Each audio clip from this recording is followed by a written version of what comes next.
So I don't expect everybody to raise their hands on this one, so you can just take it internally. But my question is, how many of you are carrying around a dirty little secret? Something that you would be absolutely terrified that if it was on public display, it was on your t-shirt, this one dirty little secret that just splayed it out for everyone to see. Think about it. Pretty much everybody in here has something that they would be absolutely ashamed or embarrassed if anybody knew about. And why is it that we have these secrets? Why is it that we're hiding them? Why is it that we feel some sort of a shame if somebody was to know? Perhaps it goes against the way that we were raised. Perhaps it goes against everything that we were taught and socially conditioned to believe. Perhaps we feel that we would be rejected or judged by another. Perhaps we feel that friendships and things like that wouldn't necessarily be something that we would experience. We feel that we might be rejected, so we hold on to these secrets as a way to kind of protect ourselves and feel safe. And what if I told you that that shame and that guilt that you carry with that was the ball and chain that actually kept you from actually living the greatest version of yourself possible? What if it was, how should I say this, kind of like your own personal prison that you're living in. It's the secrets that you say that kind of lock you down in a box. So I want to encourage you guys to think about some of the things that you have in your life that could possibly be imprisoning you, shackling you, kind of like that ball and chain that you're taking through your life, and to consider exposing it and consider letting it go. So socially, we come from a place where we watch sitcoms all the time that show these perfect lives and perfect families, and everything's always happy-go-lucky at the end of the day. And we have been seeing where issues are swept under the covers or under the carpet. Don't ask, don't tell. Certain things like that come up. And we get to a point where the things that we think are dirty or bad about ourselves are things to be ashamed of and not talked about and not discussed. But I would like to beg to differ that this world is begging for transparency, begging for authenticity, begging for transparency.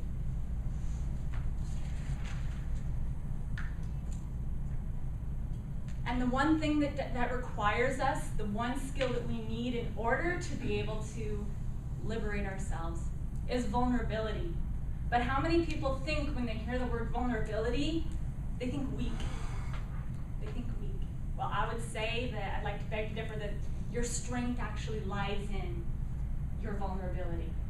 I found that to be the truth for myself, and it has been the one thing that I found my strength definitely comes from when I expose myself transparently and authentically. So recently I watched a TED Talk. You guys know I'm a big fan of TED. Brene Brown, she has done 2 speeches, one a couple years ago on vulnerability, and she just recently did one on shame. And she went when she was discussing shame, she started talking about vulnerability, and she said that vulnerability is the most accurate measurement of courage. And that really struck me. That really felt like that's so true. It's so easy to hide things over, put makeup on top of, rather than to expose. And I've only noticed that those things that I have not exposed myself, I've noticed that I only get to a certain point of my life. I can only go so far before I feel like these things hold me back in my own life. So one of my most favorite books is called Power versus Force by David R. Hawkins. Anybody familiar with that book? It's a pretty deep book. It's on the human behavior, determinants of human behavior. And they talk about the emotion shame. And that's usually why we're not really telling the stories of our lives and we're telling the secrets. There's something that we're ashamed of. And they have found that that is the absolute lowest level of consciousness possible.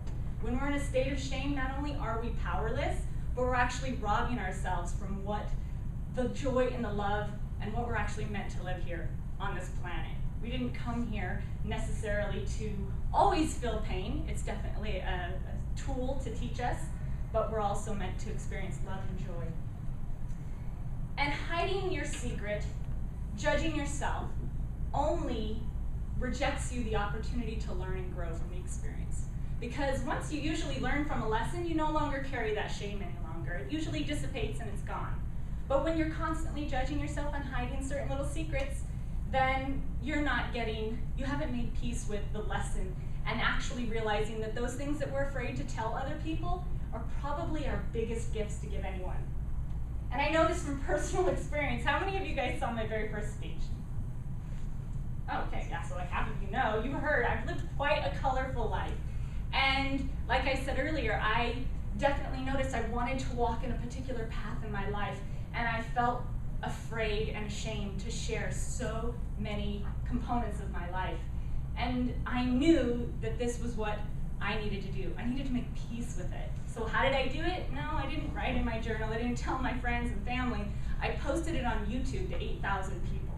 And that was so funny because what I did is, of course, I shared of the time that I went to jail, of the time that I was an exotic dancer, or the time that I remember being raised so poor that when we went on welfare, I felt rich. Yeah, that's really how it was. And what I remember feeling after I made this video, and of course it brought me to tears, is I felt a deep sense of relief. I felt a mental clarity. I felt peaceful.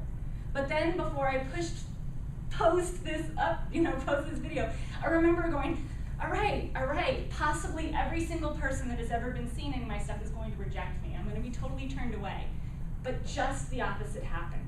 When I exposed myself truthfully and transparently and I accepted that, I noticed that not only was I shared, people came to me with compassion, but I was actually celebrated. And that would totally caught me off guard.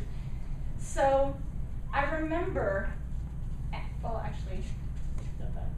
so now I do not expect you guys to necessarily go on YouTube and share all of your dirty little secrets.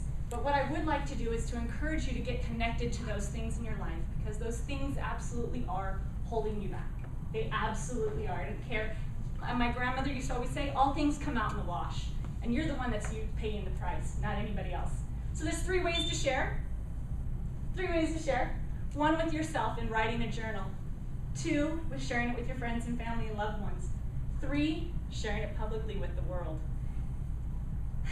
But in sharing this, I want you to let go of the judgment about it.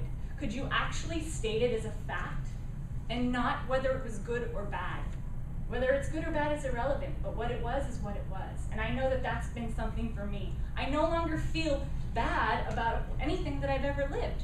And I don't necessarily think when something happens that it was actually good. Because sometimes when you're playing that roller coaster, you can be all over the place and your life is completely dependent on the judgment of what we think is good and bad. We couldn't possibly know. So, in conclusion, I wanted to just say this thing, is that when you decide to become transparent and share yourself authentically, share those dirty little secrets within yourself, that you actually liberate everybody around you that experiences that, and you give them the opportunity for vulnerability and transparency. And that's all I have for you. Thank you very much.